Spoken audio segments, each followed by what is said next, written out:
আবার আজকে দুটো চাঞ্চল্যকর তথ্য নিয়ে তোমাদের কাছে চলে আসলাম।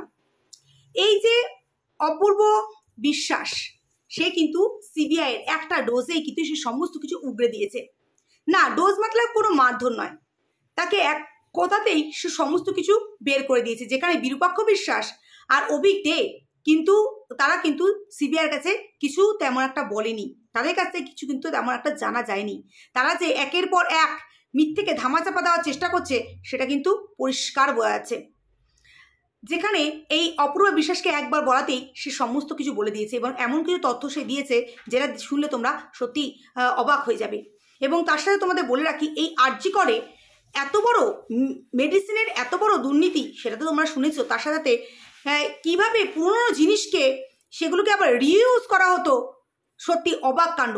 যেই জিনিসটার জন্য যেই কি বলবো, যার জন্য প্রতিবাদ করতে গিয়ে আজকে তিলোত্তমাকে আমাদের সবার কাছ থেকে দূরে সরে যেতে হয়েছে তার জীবন দিয়ে।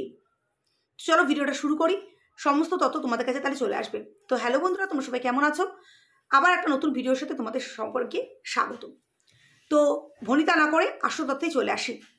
সিবিআই যখন এই অপূর্ব বিশ্বাসকে জিজ্ঞাসা করে যে তুমি তো একজন ডাক্তার, তো তুমি যখন একজন ডক্টর হয়ে তুমি তো জানতে যে সন্ধ্যে 6টার পর কোনো ডেড বডির পোস্টমর্টম করা যায় না, তাহলে তুমি কি করে একটা ডেড বডির পোস্টমর্টম সন্ধ্যে 6টার পর তুমি করলে, যেখানে তুমি সমস্তটা জানো? সেখানে কোনো ভনিতা না করে অপূর্ব বিশ্বাস জানায় যে আমার ওপর তলা থেকে অনেকটা প্রেশার আসছিল। স্বয়ং এই সন্দীপ ঘোষ সে প্রেশারাইজ করেছে এবং বিভিন্নভাবে তাকে থ্রেট দিয়েছে, ভয় দেখিয়েছে যে আজকের মধ্যেই এই ডেড বডির পোস্টমর্টম করতে হবে। শুধু তাই নয়, যেখানে এই অপূর্ব বিশ্বাস নিচে বুঝতে পারছিল যে আরজি কলে কিছু তৃণমূল সদস্য আর এই সন্দীপ ঘোষ এবং তার কিছু সাঙ্গপাঙ্গদেরই কিন্তু রমরমা চলতো, তাই তাকে যেহেতু ভয় দেখানো হয়েছে, তাই অন্য ডক্টরের মতন তারও কোনো ক্ষতি হয়ে যেতে পারে সেই ভয়ে কিন্তু সে কিন্তু পোস্টমর্টম সেই রাত্রে করে। শুধু তাই নয়, তোমরা চমকে যাবে শুনলে যে ওই রিপোর্টে কী কী লেখা হবে সেইগুলোও কিন্তু এই সন্দীপ ঘোষ নিজে ঠিক করে দিয়েছিল। তাই যেগুলো ভুল তথ্য জানা সত্ত্বেও কিন্তু এই অপূর্ব বিশ্বাসকে সমস্ত কিছু কিন্তু করতে হয়েছিল নিজে হাতে।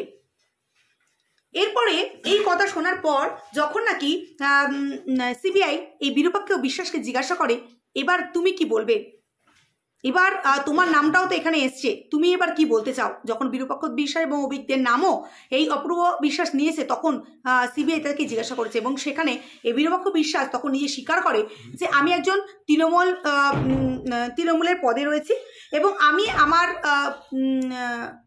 আমিও গেছিলাম এবং আমার সাথে কিছু সদস্যরাও গেছিল, কিন্তু কোনোভাবেই কোনো রিপোর্টকে ছেড়ছাড় করতে নয় বা কোনো ময়নাতদন্তের ব্যাপারে আমরা কিন্তু সেখানে যাইনি।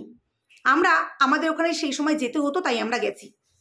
এটা সিবিআই এর সত্যি বলে মনে হয়েছে, তাই তাকে আর কিছু জিজ্ঞাসা করেনি। কিন্তু ফের এই অপূর্ব বিশ্বাসকে আবার জিজ্ঞাসা করা হয় যে এই ময়নাতদন্তের ফরেন্সিক রিপোর্ট এর জন্য যে সমস্ত ভিসেরা এবং ভিসেরা রিপোর্টের যে সমস্ত স্যাম্পেলগুলো নেওয়া হয়েছিল সেগুলো কি ঠিকঠাকভাবে 4 ডিগ্রি সেলসিয়াস টেম্পারেচারে রাখা হয়েছিল যাতে সেগুলো ডিস্ট্রয় অর্থাৎ নষ্ট না হয়ে যায়? কারণ তার পরের দিন ছিল শনিবার, তার পরের দিন ছিল রবিবার, তো 2 দিন যেহেতু ল্যাব বন্ধ থাকে, তার যদি এইগুলো ঠিকঠাক করে না রাখা হয় তাহলে কিন্তু এগুলো সমস্ত কিছু নষ্ট হয়ে যাবে, কোনো প্রমাণ আর থাকবে না।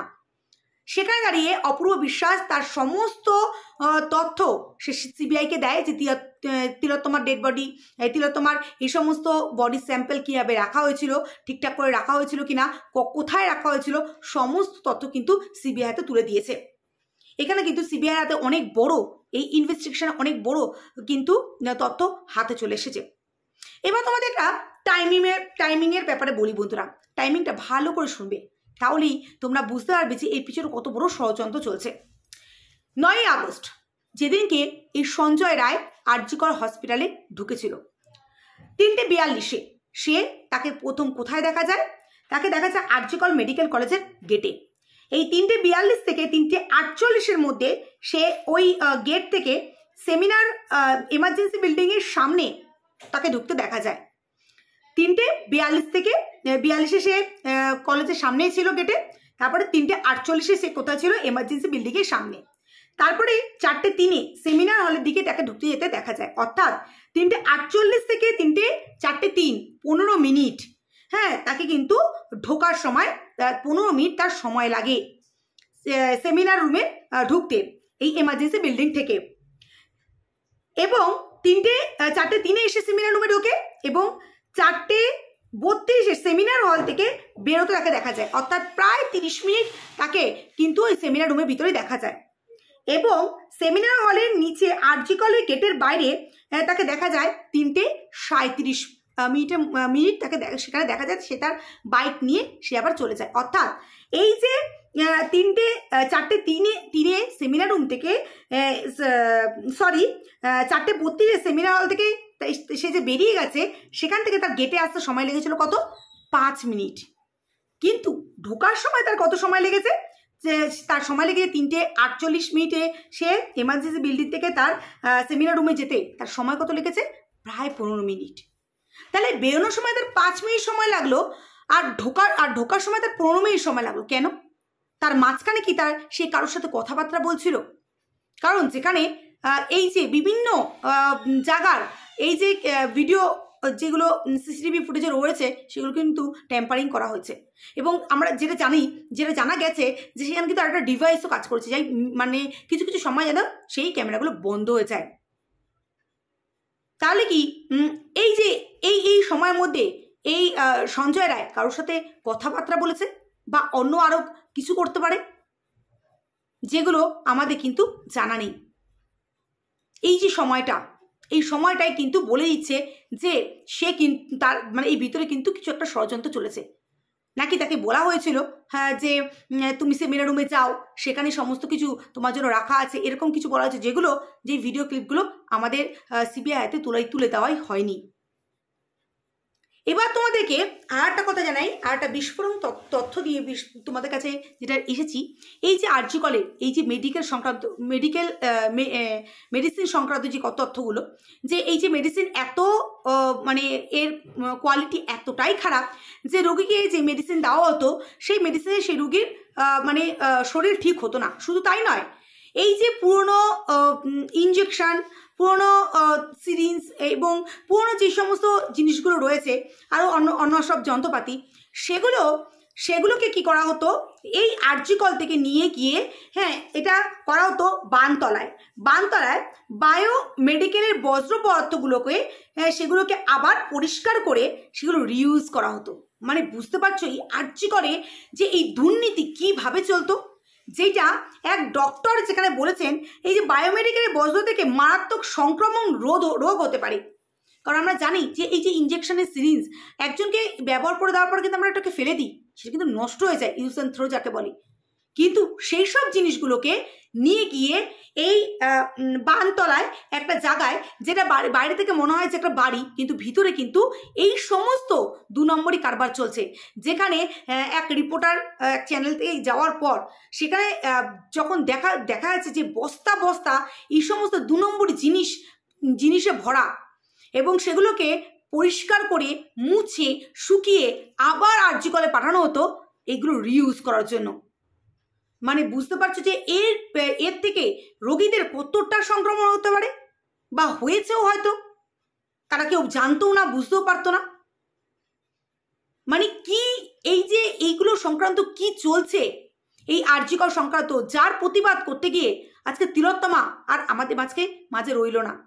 তাকে জান দিয়ে বোঝাতে হলো, তাকে জান দেওয়ার পর এই সমস্ত তথ্যগুলো বেরিয়ে আসতে হলো।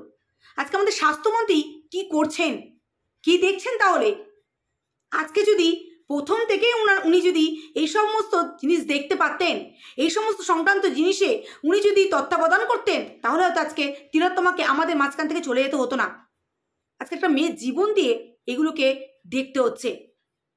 কতটা ভয়ানক জিনিস, শরীরে কাটা দেওয়ার মতো যে বস্তা বস্তা সিরিঞ্জ, যেগুলোকে আবার রিউজ করার জন্য পাঠানো হচ্ছে, এবং কত নোংরা পরিবেশ সেখানে। ভাবতে পারো তোমরা যে এইসব নামি দামি হসপিটালগুলোতে এই ধরনের কারবার চলছে? কত 2 নম্বরই হ্যাঁ কত মানে বিজনেস সেখানে চালু হচ্ছে। যেখানে এই স্বয়ং সন্দীপ ঘোষ সে সরকারি টয়লেট পর্যন্ত যেখানে ছাড়ে না, পয়সার এত লোভ ভাবা যায় না। এবার আর একটা কথা না বললেই নয়, সত্যি আমাদের মানুষের মন থেকে মনুষ্যত্ব উঠে গেলেও পশুদের মন থেকে কিন্তু তাদের মনুষ্যত্ব ওঠেনি। বলে না যে আমরা কিন্তু মানে নিজেদের কিন্তু পশুর সাথে তুলনা করতে পারি না, কারণ পশুদের মধ্যেও সে মানসিকতা বোধ রয়েছে। আজকে আমাদের রাজ্যে নয়, অন্য এক রাজ্যে এক ঘটনা যেটা দেখলে সত্যি শরীরে কাঁটা দিয়ে দেয়। যেখানে একটা ছেলে একটা মেয়েকে রেপ করার চেষ্টায় তার যখন জামা প্যান্ট খুলে দেওয়ার তাগিদে তার উপর আক্রমণ করে, তখন কিছু সংখ্যক বানর সেটা দেখে এবং সে ছেলেটার উপর আক্রমণ করে। আজকে আমাদের মানুষের মধ্যে মনুষ্যত্ব চলে গেছে, কিন্তু তাদের মধ্যে নয়। আজকে আমরা যেখানে বলি যে বানরের উৎপাত, হনুমানের উৎপাত, আজকে এই হনুমানের জন্যই কিন্তু একটা মেয়ে তার জীবন থেকে রক্ষা পেল, আজকে তার জীবন বাঁচলো এই এক নরখাদক ছেলের হাত থেকে। কোথায় কোথায় পৌঁছে গেছি আমরা, তাই না? কোথায় আমরা পৌঁছে গেছি, যেখানে বাঁচার তাগিদে আমাদেরকে আমরা একজন আরেকজনের মানে সহমর্মিতা বা সহানুভূতি মধ্যে আমাদের নেই, কিন্তু একজন পশুর মধ্যে সেই সহানুভূতিটা রয়েছে। চোখে জল চলে আসে এরকম নিউজগুলো দেখলে। তোমাদেরকে আর একটা কথা বলে রাখি যে এই যে যেদিনকে তিলোত্তমাকে পানিহাটি শ্মশানে যেদিনকে তাকে তার শেষ দাহ কৃত্য করা হয়, সেদিন কিন্তু টাওয়ার লোকেশন ট্যাগ করে সিবিআই কিন্তু একজন মানে কি বলবো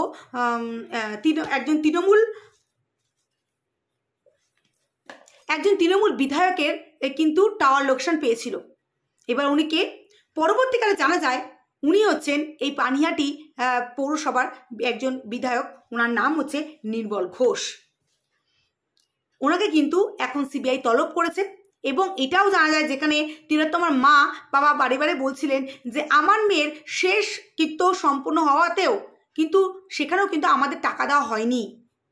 সেখানে টাকা দিয়েছেন এই কারা টাকা দিয়েছে আমরা জানি না, সেখানে কিন্তু এই নির্মল ঘোষই কিন্তু সমস্ত টাকা দেওয়া নেওয়া সমস্তটাই করেছে।